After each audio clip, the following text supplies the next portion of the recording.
Slick Ric Bucher. But Acho, what should we expect from my Clippers tonight? So I need help for this one. And Slick Rick, I genuinely do, because I know one thing that's going to happen tonight. The hell? They going to have a pillow. Because they going to lay down, big dog. And they going to lay down, and the Clippers going to lay down and get comfortable. Now, I don't want to cover up my mic, but I needed the help because all we going to expect is a pillow and a blanket and some Z's. Because Luka the Dawn about to put them boys to sleep.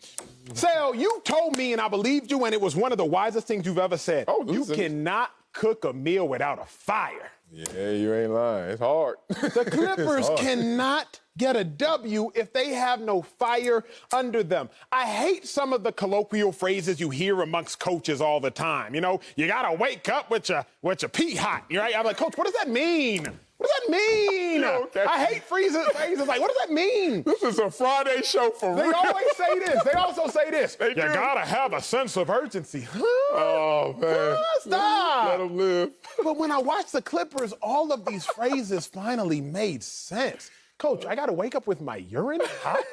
Huh? A sense of urgency? I had to look it up today, Sal. What'd you do? Not your urine hot, but a sense of urgency is to act promptly with intention to make things happen efficiently and effectively. When you watch the Clippers play, they play with no sense of urgency. Chill. They don't act prompt. They're not trying to make anything happen efficiently or effectively. They just kind of meander around the court as if they play in a Rucker Park with no ultimate intention. It's confusing. It's perplexing. The Clippers are not going to do anything today that they haven't done prior. I expect them to lay down. I expect them to get comfortable. I expect them to go to sleep because it's about to be night after this one in Dallas.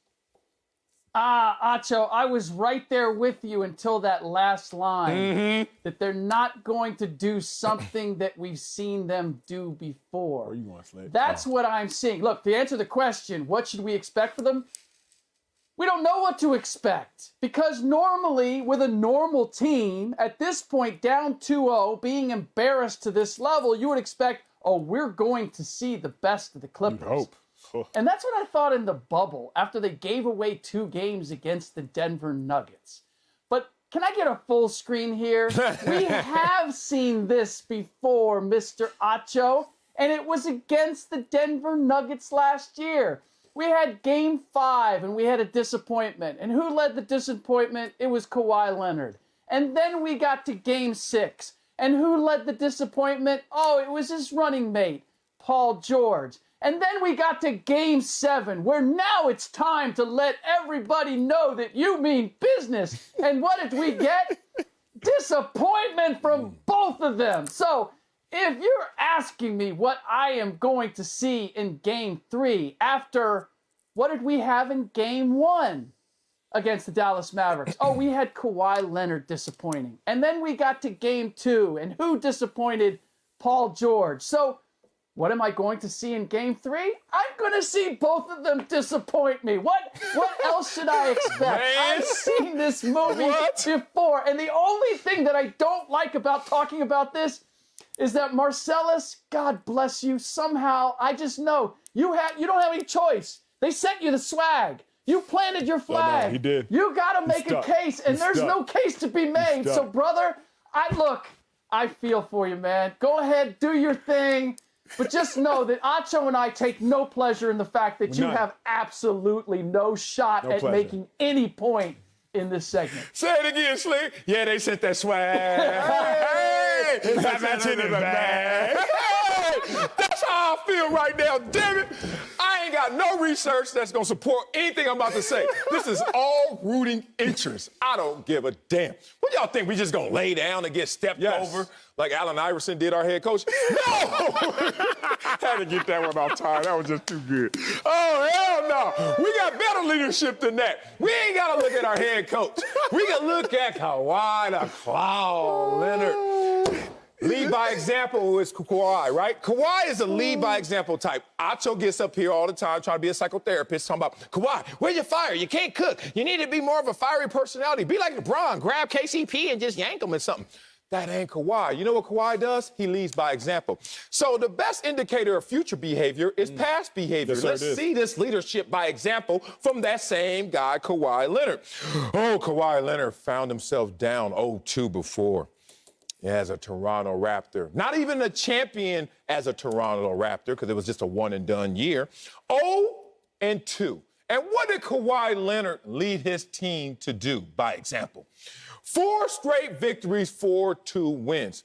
Wow, that's going to feel eerily similar to this situation, because tonight we know what's going to happen. They're going to stand up. Ty Lue, get up. They're going to get up. They're going to go out there and ball out. All we have to do is figure out the Rubik's Cube of Luka Doncic trying to get the little man off the switch. And it's easy. You're going to have to concede some things. Either Luka's going to be able to go downhill. We ain't switching no more. Paul George, you own him. Kawhi, you own him. We're not switching anymore. Either Luka's going to get that first step because the guys are going to be mashed together, and he's going to go downhill, Luka. But we're going to have Zubac there. We're going to have a big there. Hey, Boogie Cousins, get a couple minutes. We don't give a damn. Or hit 35, 40-footers all game long. Good luck with that, because the Dallas Mavericks have not shot over 45% in 3 consecutive games all year. Well, they've done it for 2. They're not going to be able to do it again. We'll make the adjustments, and Clip City, Chip City will rise again. The best indicator of future behavior is past behavior. That's a fact. Slick Rick, that's a bar. So with that being said, there are 75 players who have played 35-plus NBA playoff games in the last 6 seasons. And Playoff P ranks 74th of the 75 in winning percentage. The best indicator of future behavior for Playoff P is his past behavior, and he has the worst winning percentage. Second worst. I apologize. Anyway, we already know what the future behavior going to be, Slick Rick. I'm going to throw you the oop. Hopefully you can do something with it, unlike the Clippers. Damn.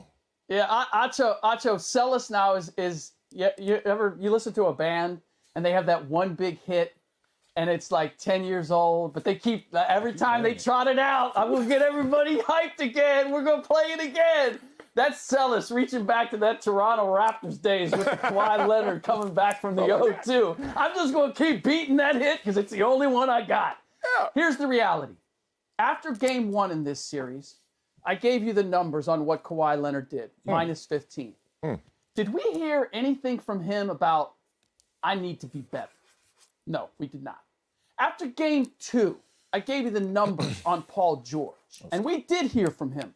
But did we hear anything from him about that minus 18 and about, I need to be better? No, we did not.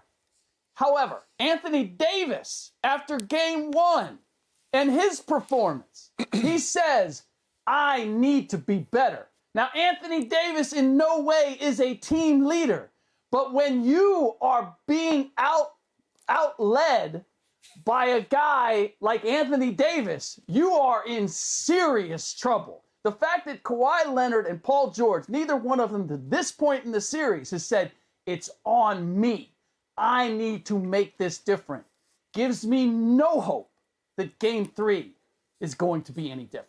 Oh, man, Slick, you had me for a minute on the ropes, but now I want you. Come on, let's do this. Anthony Davis ain't tough. Anthony Davis is not showing any type of leadership or accountability. He got LeBron James right there for cover for anything.